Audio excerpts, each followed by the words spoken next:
తెల్లవారక ముందే పల్లె లేచింది, తన వారినందరినీ తట్టి లేపింది.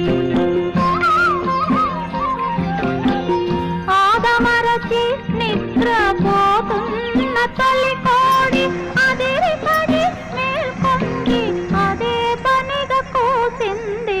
లుగు దుస్తులేసుకొని సూర్యుడు తూర్పు తలుపు తోసుకొని వచ్చాడు.